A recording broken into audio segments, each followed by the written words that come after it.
Sa isang malayong lalawigan sa Jiangsu sa bayan ng Nanjing sa China, ay naninirahan si Hashnu, isang manlililok ng bato. Ginagawa niya ang pag-ukit ng bato sa matagal na panahon. Ang trabahong ito ay halos araw-araw niyang ginagawa sa ilalim ng matinding sikat ng araw. Mapapansin buong tiyaga niyang ginagampanan ang kanyang gawain. Ngunit isang araw ay nasambit niya sa sarili, "Naku, pagal na pagal na ang aking katawan sa kakahugis ng matitigas na bato. Sana ay mabuhay na lamang ang tao na hindi nahihirapang magtrabaho para hindi na magdala ng pait at maso rito araw-araw.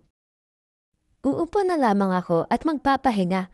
Hindi ko na kailangang magdala ng maso paro't parito araw-araw sa kalsada."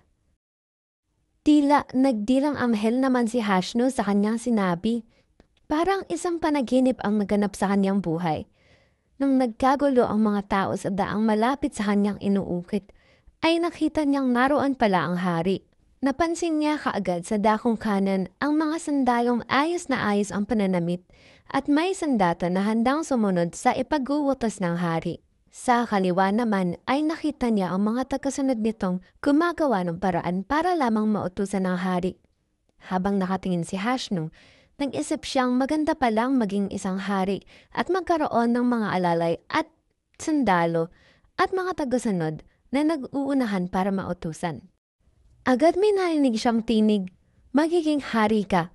Isang himala, naging ganap na hari si Hashnu. Maligayang maligaya si Hashnu. Hindi na ako taga-ukit ng mga bato na nakaupo sa gilid ng daan na may hawak ng pait at mabigat na maso. Isa na akong hari na nakasuot ng baluti, helmet at nakasakay sa pagitan ng mga sundalo at may tagasunod na pawang mapitagan sa akin. Mayabang siya sa paglakad, kaya't ang kanyang mga tauhan ay talagang gumagalang sa kanya. Mabigat ang baluti at ang kanyang helmet na lubhang dikit sa kanyang ulo na umaabot sa may kilay, kaya naramdaman niya ang pitik ng ulo. Nahihirapan siya. Namumutla at napapagod siya dahil sa matinding sikat ng araw.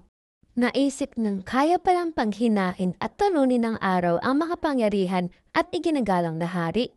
Muli niyang naisip, mas makapangyarihan ang araw. Napanghina niya ang aking katawan.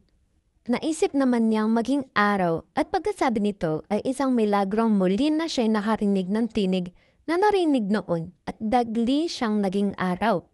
Isang araw na siya ngayong nagliliyab sa kaitaasan at sumisikat ng matindi sa kalupaan. Hindi siya sanay magbigay ng sinag ng liwanag kaya ang nakahihilakpot na sinag nito ang bumagsak sa mundo. Kaya ang mga nabubuhay sa mundo ay nangatuyo.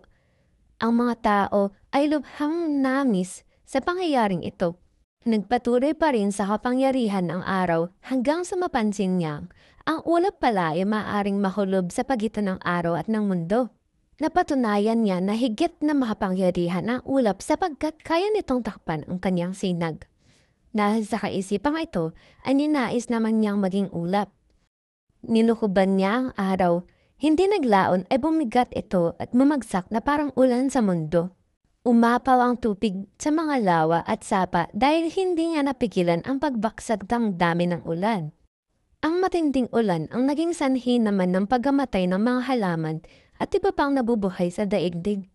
Maging malakas na hangin ang naging sanhi ng pagkabuwal at pagkabunot ng mga puno. Nawala ang mga tahanan at ang mga naninirahan dito.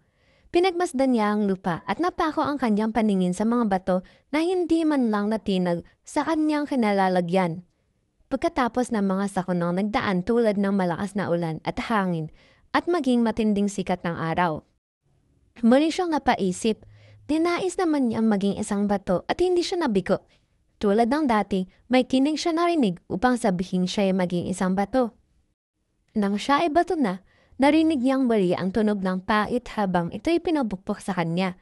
Pati na rin ang maso na ramdam niyang malakas na tumatama sa kanyang katawan at ulo. Nalaman niya ngayon na hindi nga siya natipag sa malakas na ulan at hangin, subalit siya ay nakayang hikisan ng kahit anumang anyo ng isang manlililok.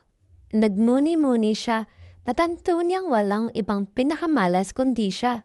Mulat sa katotohanan, muling humiling si Hashnu na ibalik siya sa pagiging manlililok. Tagyat siyang tanambalik sa dating gawain at natagpuan niya ang sarili sa gilid ng kalye na nakaupo at nakisimula na namang humugis ng iba't ibang anyo sa mga bato. Magmula noon, masayang nagtatrabaho ng mahusay si Hashnu. Panatag ang kanyang kalooban araw-araw sa pagiging manlilino.